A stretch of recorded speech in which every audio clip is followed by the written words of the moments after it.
Hai Smart Traders and Investor, kembali lagi bersama saya Kadek Mertayasa di channel IYUK Nabung Saham.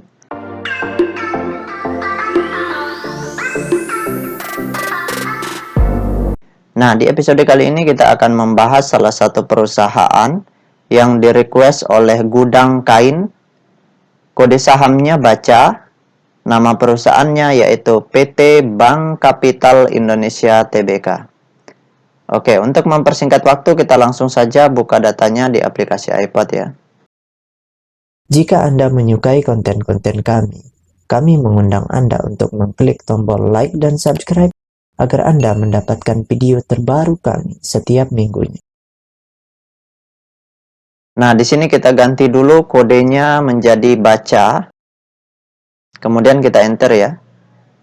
Nah, berdasarkan grafik dari perusahaan PT Bank Kapital Indonesia ini, dari bulan Januari itu harga sahamnya flat ya, sedikit. Kemudian tanggal 4 Februari itu harga sahamnya naik sampai puncak tertinggi di harga 940. Setelah itu harga sahamnya turun. Kemudian nanti di tanggal 3 Agustus naik lagi, kemudian turun lagi. Kemudian terus turun sampai di harga 200-an seperti itu.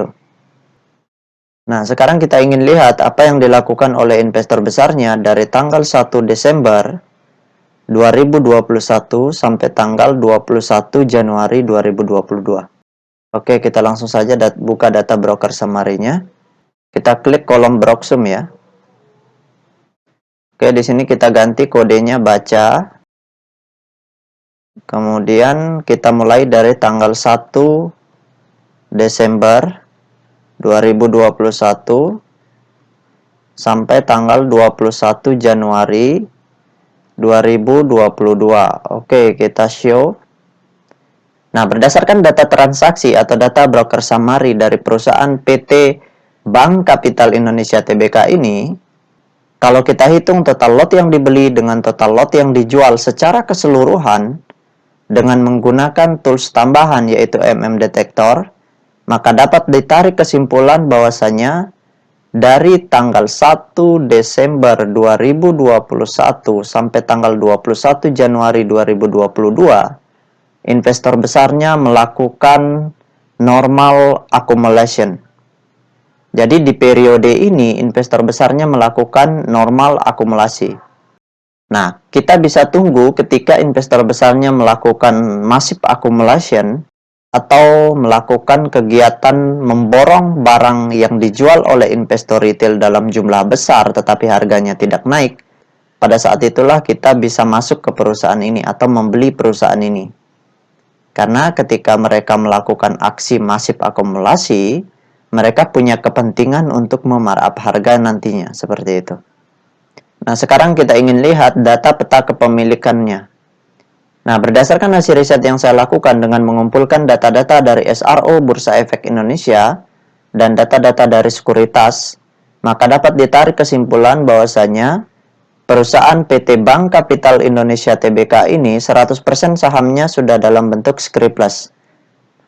Kemudian dari 100% saham yang beredar, 62,6% sahamnya dimiliki oleh investor besarnya atau investor-investor institusi yang punya banyak sumber daya untuk membeli perusahaan ini, yang punya banyak cash untuk membeli perusahaan ini, seperti itu.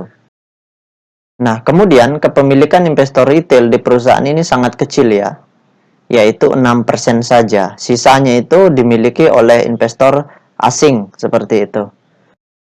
Nah, jadi kesimpulannya perusahaan ini masih layak untuk diinvestasikan karena kepemilikan investor besarnya kategorinya di sini besar. Kemudian yang kedua, kepemilikan investor retail di sini sangat kecil ya. Itu memudahkan investor besarnya untuk memarkup harga. Kemudian di sisi lain investor besarnya sedang mulai akumulasi ya di sini. Karena ini sudah berada di harga yang cukup rendah seperti itu. Jadi kalau mereka terus akumulasi, itu perlu kita pantau secara terus-menerus. Nanti ketika mereka sudah akumulasi dalam jumlah yang cukup besar sekali, maka kita bisa masuk di perusahaan ini. Baik, mungkin itu saja yang dapat saya sharingkan untuk gudang kain.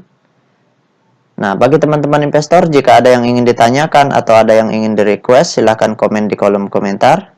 Nanti saya akan buatkan videonya secara khusus. Baik teman-teman investor, see you next time. Salam cuan selalu.